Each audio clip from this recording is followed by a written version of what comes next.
Já temos o Inspiron novo no mercado. O Inspiron 15 3530 é o modelo de entrada da Dell, equipado com a 13ª geração de processadores Intel. Ele traz uma atualização necessária para a conectividade do aparelho, além de manter diferenciais do modelo anterior. Não são tantos avanços, mas será que é o suficiente? Será que ele vale a pena? Vamos descobrir no vídeo de hoje e caso você se interesse por ele, os links de compra estão aqui na descrição. E agora, bora para a análise.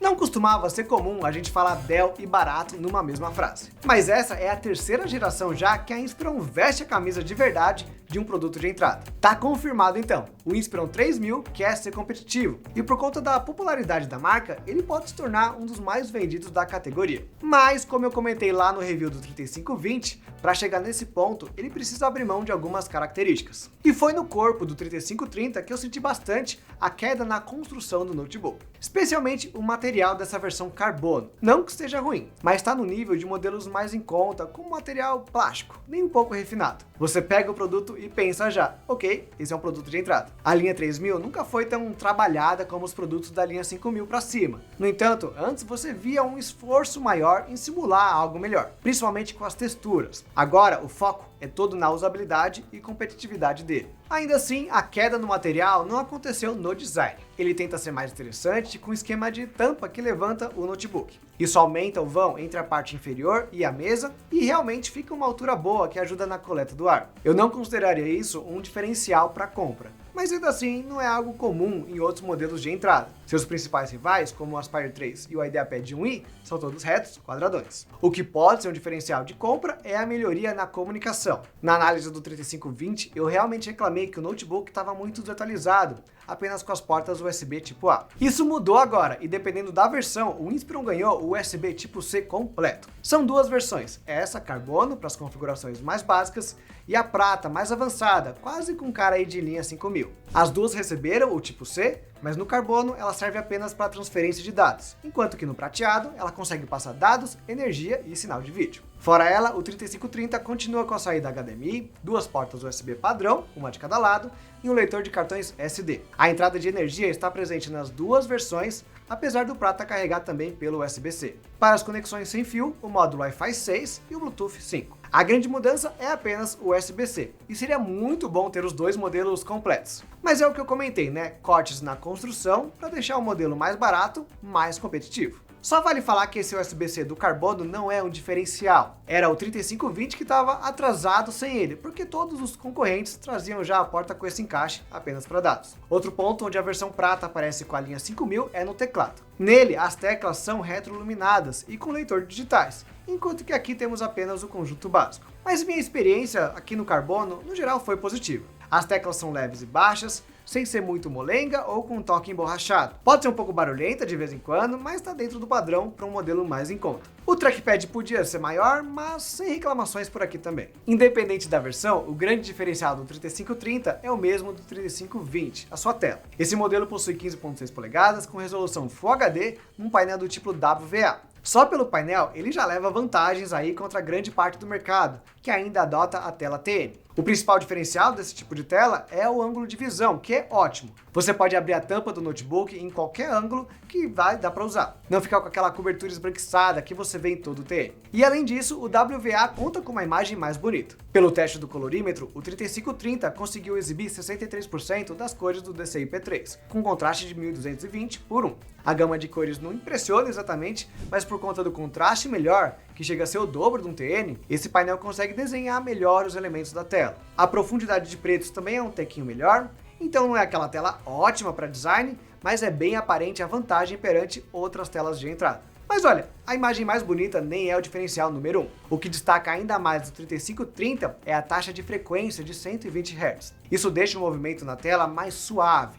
Parece pouco para quem nunca experimentou, mas é um mundo sem volta. Depois de ver como é, depois de se acostumar com ela, é até difícil você voltar para uma tela comum de 60 Hz. Nesse modelo, como a frequência maior pode gastar mais energia, ele possui um ajuste diferente de taxa variável. Ao escolher ela, a tela varia de 60 para 120 Hz, de acordo com o conteúdo na tela. Para o sistema, para jogos, ele pode ir lá para o máximo, Mas se você estiver assistindo um vídeo em tela cheia, que geralmente está numa taxa de 30 quadros por segundo, aí a frequência do painel cai automaticamente para 60, para você não gastar a energia toda. É um sisteminha bem legal, que podemos encontrar em monitores, TVs, smartphones e até notebooks mais caros. Mas agora está presente aqui em um modelo muito mais em conta. O 3530 não será o modelo mais barato com essa tela por causa do Inspiron 3520. Porém, a diferença do preço entre os dois não é tão grande e tende a diminuir. Talvez você possa pagar um pouco mais, menos de 100, 150 reais, para levar algo com hardware melhor. Mas para isso precisamos analisar o hardware também. Mas antes, deixa eu te perguntar, você já conhece o comparador Escolha Segura? Por ele você compara lojas, testa cupons e ainda cria alertas para você ser avisado de qualquer queda de preço. Para quem prefere usar o Telegram, temos um grupo de ofertas lá também,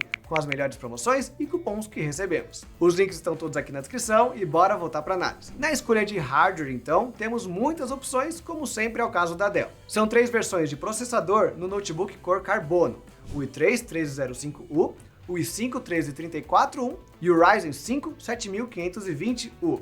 No notebook cor prata, apenas uma opção, o i7-1355U. Nossa versão aqui possui o i5. Nos testes de benchmark, o maior valor que eu consegui foi de 8.314 pontos. Mas, como sempre é o caso nos modelos Raptor Lake da Intel, esse valor varia bastante de acordo com o uso do processador. Esses modelos possuem 2 tipos de núcleo, eficientes e potentes. Isso é algo bom, mas causa essa bagunça de vez em quando nos testes. Para o dia a dia, o i5 é certamente o mais indicado. Se a gente pensar apenas em desempenho, tudo que esse notebook se propõe a fazer, o i5 13 já faz com maestria. Pense aqui em produtividade simples, e-mails, planilhas, navegador e aquele sisteminha próprio da empresa. O modelo com i7 melhora um pouco, mas não o suficiente. Ambos possuem 10 núcleos com 2 potentes e 8 eficientes. O que muda no chip é a sua frequência, que sobe de 4.6 para 5 GHz. Não é por isso que você vai gastar mais. Já o i3 e o Ryzen 5, eles estão bem distantes dos outros dois. Pelo teste do Geekbench, que é o melhor para comparação, o i5 e o i7 estão a 5% um do outro,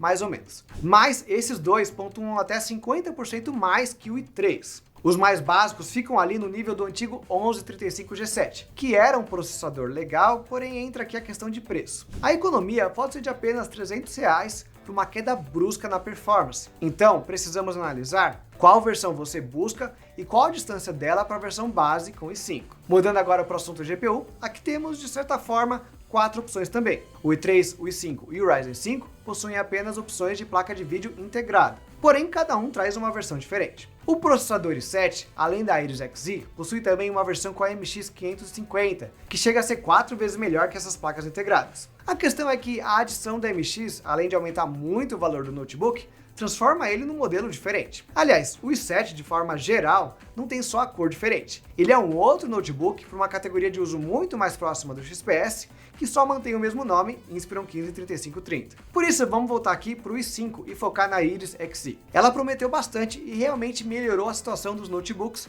comparada aí ao HD Graphics, mas ainda só dá conta do básico. O foco não é jogar nem editar vídeos. Então, usando aí um jogo como exemplo, você até joga Valorant, mas não vai dar para rodar o Baldur's Gate 3. Em memória RAM, temos opções também de 8 ou 16 GB. Mas o melhor aqui é a possibilidade de upgrade. Deixa eu abrir o notebook. São 2 slots de RAM que alcançam até 16 GB. Ao lado, o SSD NVMe M2, que começa em 512 GB e vai até 1 TB. Ele vem nessa quantidade maior apenas no i7. As outras opções começam com 8 GB que você pode aumentar depois. Não existe espaço aqui para um segundo M2, mas você pode instalar um disco SATA caso queira aumentar o espaço. Pode ser necessário para algumas pessoas, mas no geral, para aquele uso de produtividade, eu acho legal que ele comece em 512. Seria mais barato com 256? Sim, e não seria tão ruim também para quem tem a vida toda na nuvem, mas 512 é o ideal aí para um uso bem legal. Aproveitando que o notebook está aberto, a bateria tem capacidade de 41 Wh, que não é uma grande quantidade, e o cooler é realmente pequeno. No caso aí da ventoinha, quando eu vi ela eu fiquei com receio. No entanto, não senti temperaturas altas durante o uso com o i5. Esse era o esperado mesmo, mas vale comentar aqui que nas pontuações de benchmark do processador encontradas na internet, o que eu consegui aqui foi menor. De qualquer forma, a Dell não quer nem que ele fique morno, o que pode gerar aí um problema para quem usa o máximo da CPU, mas esses serão casos raros. Sobre a bateria, 41 Wh é o suficiente para um uso ok. Esse chip se mostrou bem eficiente e se você não abusar, consegue passar em um pouco de 4 horas com ele. Geralmente conseguimos um tempo um pouco menor, então tem essa vantagem. O Inspiron 3530 pode ser encontrado hoje por R$ 2.799, isso na versão i3 com o Linux, que é a mais barata. A versão base com i5 começa em R$ 3.399 com 8 GB de RAM. E o Intel i7 lá, que eu comentei, que é um notebook diferente, começa em R$ 4.699. Entendeu como é um outro notebook praticamente, né? Nas versões realmente de entrada, até o i5, o valor inicial é bom. A expectativa é sempre dele diminuir, mas analisando o valor hoje, ele está na média. Está R$ 300 mais caro que o seu concorrente direto, como o Acer Aspire 5 e o IdeaPad. A grande vantagem da Dell é a tela de 120 Hz. Porém, isso é algo que ela compartilha com o 3520. Entre as versões base dos dois, a anterior tem uma versão com 256 GB, que é mais barata. Ela pode ser mais interessante se você não precisa de tanto espaço. Mas fora isso, o modelo da 13ª geração pode ser mais legal por ser mais atualizado. Isso porque os dois seguem aí com preço bem próximo. E aí, gostaram do 3530? Quanto vocês valorizam a tela de 120 Hz? Me contem aqui nos comentários e não se esqueçam de deixar o like, se inscrever no canal e voltar para o próximo vídeo. Por hoje é só, até a próxima!